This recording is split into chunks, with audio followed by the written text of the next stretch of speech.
Right now, Iran may be a big step closer to making a nightmare scenario for the West come true. The Tehran government insists the new advances in its nuclear program are for peaceful purposes, but many world leaders are skeptical and even more determined to prevent Iran from developing nuclear weapons. We want to go to our Pentagon correspondent, Barbara Starr. Barbara. Well, Candy, even today as Iran unveiled new elements of its nuclear program, it kept claiming it was for medical and research purposes. But is it? Iranian President Mahmoud Ahmadinejad on hand to unveil what he says is a big step in its nuclear program, loading the first nuclear fuel rod made in Iran. The announcement came with lots of pageantry on Iranian state television.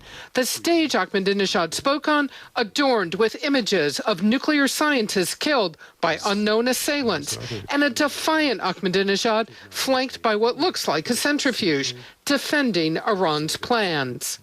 Any nation who dared approach to try to get access to this know-how, they started immediately to put pressures, to impose sanctions, to make threats. Iran says it's also getting a new generation of advanced centrifuges, and it will produce yellowcake, all critical steps for Iran's ability to make its own nuclear fuel. But how significant is it all? The State Department doesn't seem to be too worried. We frankly don't see a lot new here. This is not big news.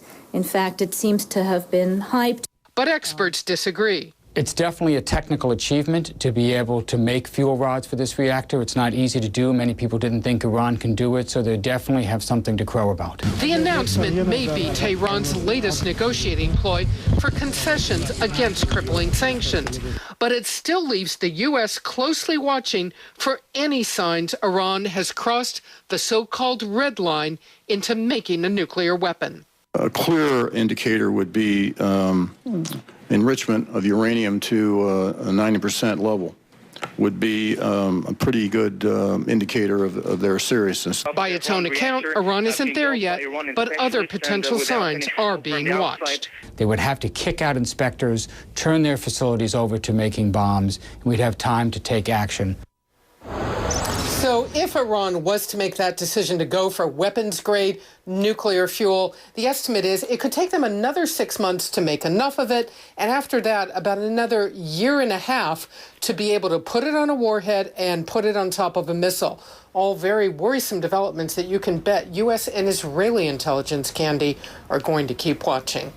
Barbara Starr, thanks very much from the Pentagon today for us. Most Americans don't want the U.S. to take military action to force Iran to shut down its nuclear program. Our new CNN ORC poll shows 60% of the public supports diplomatic or economic action against Iran. 22% favor no action at all. Only 17% think the U.S. should use military force. And there's another reason U.S. officials are worried about Iran right now. There are growing concerns that Iran or its surrogates might launch attacks against Jewish targets here in the U.S. Our Brian Todd is looking into that. Candy, at least one group that's been targeted in the past by the Iranians in other countries is aware of this possible threat and taking its own measures. Will Jewish facilities have a police presence at their curbs for the foreseeable future?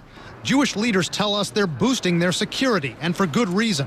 With talk of a possible Israeli strike against Iran's nuclear facilities, there's new concern about how Iran might retaliate, maybe by using its proxies like the terrorist group Hezbollah. What's Iran's capability of doing damage inside the United States?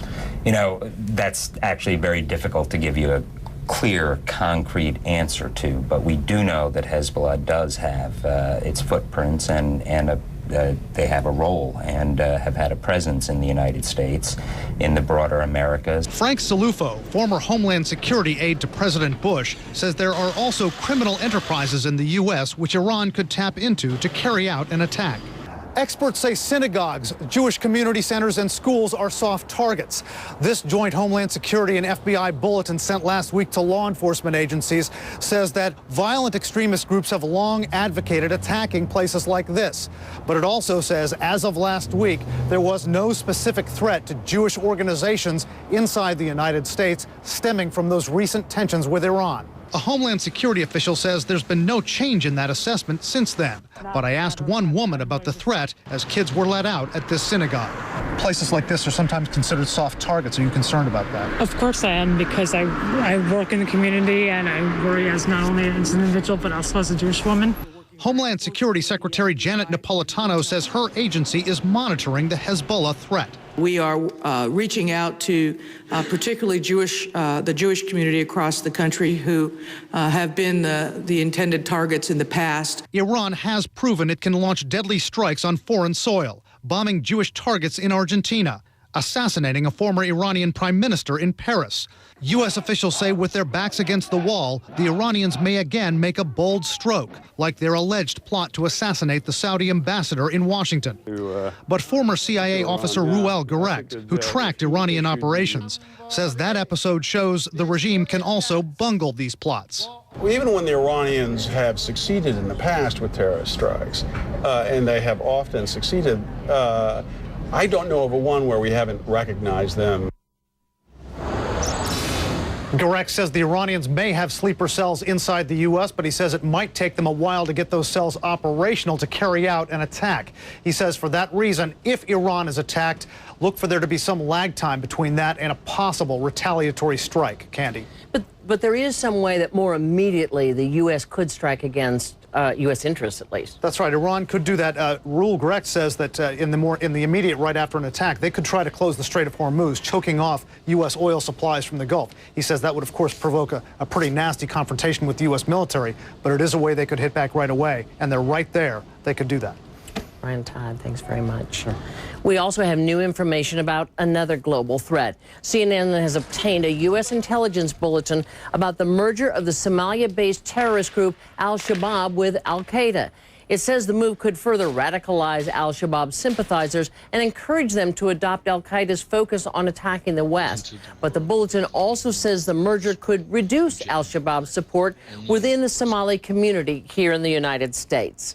We want to bring in CNN national security contributor Fran Townsend. She serves on the CIA and Homeland Security advisory boards. So, Fran, we have these new FBI alerts, many pages long. Can you translate them for us? Is this like get worried, or is this just, hey, for lack of a better word, CYA on the part of government officials? Well, I think let's start with the al-Shabaab, al-Qaeda one. Those in the intelligence and law enforcement communities would say to you, we've known that they've been working together, al-Shabaab and al-Qaeda, for some time now. And so this wasn't really any news other than they made an announcement about it. And if you look closely at the wording of the alert that went out to state and local authorities, there was some snickering about, well, it could radicalize people and it could turn them away. And so it didn't really tell state and local officials very much. On Iran, on the other hand, look, there was a good deal of chest beating by Ahmadinejad today in this announcement, and you have to take that with some skepticism. Let's remember Saddam Hussein also beat his chest about a WMD program that it turned out had been moribund for years and misled, frankly, U.S. intelligence. And so I think we have to be skeptical about the facts, the truth of what Ahmadinejad was saying today. But that said, we've seen a more radical approach by Iran. The fact that they've gone from what they need for a civilian nuclear program, which is about 3.5% enriched uranium, to 20%, is concerning if that's true. Of course, that's not the 90% that you need for weapons grade, but it certainly is a far step on that path. And we've seen bombings over the last week in Georgia and India and Thailand. It's not yet been proven that that's directly tied, but that's got to be of concern if it turns out that they are. And we've mentioned in Brian's report the plot inside the U.S. against the Saudi ambassador. That's a step beyond what we have seen in the past from Iran and its proxy Hezbollah. And so I think the Iran threat is one that you've got to take seriously, especially if you're the Jewish community here in the United States. Fran, you've already suggested we should take that photo op from Ahmadinejad, at least skeptically, because we thought before there were nuclear weaponry, there was nuclear arsenal in Iraq. That turned out not to be the case. But, then why do it? Let's assume it's not really what he says it is, what Ahmadinejad says it is. Why would he do it? Is it for internal consumption? Is he pounding his chest for, world purposes? Why would he do it? I mean, I think he does it. I think he does it for both audiences. First, we know that there's a tremendous amount of Iranian pride in the nuclear program. That's why you see the pictures of the Iranian nuclear scientists who've died. And there's a real sense of pride in that program. So it's partly for that. And it's also, remember, the sanctions, the increasing effect of the sanctions in Iran by the international community have had a very crippling, strong effect. And it's only going to get worse as Iran's oil supply is cut off from its customers around the world when that kicks in. And so I think it's both. He's looking to increase his leverage in international negotiations, and he's also looking to maintain a certain level of national pride among Iranians in the program and what they've achieved. And finally, Fran, if you had to look at it, is Iran any more dangerous to U.S. security interests today than 2 months ago or 3 months ago? Well, look, I think as they feel increasing pressure of sanctions and the international community, and when you see their willingness to sort of consider, however botched it was, an attack on U.S. soil against a foreign diplomat, you've got to see them getting increasingly desperate. And I am pretty concerned that these bombings in Georgia, India, and Thailand are an indication of increasing Iranian aggression and willingness to take desperate steps. So I think they are a greater threat today. Fran Townsend, thank you so much, our CNN national security contributor. And Thanks, we should Cindy. mention that Fran and many other former national security officials support the U.S. State Department dropping the terror designation for the Iranian opposition group MEK.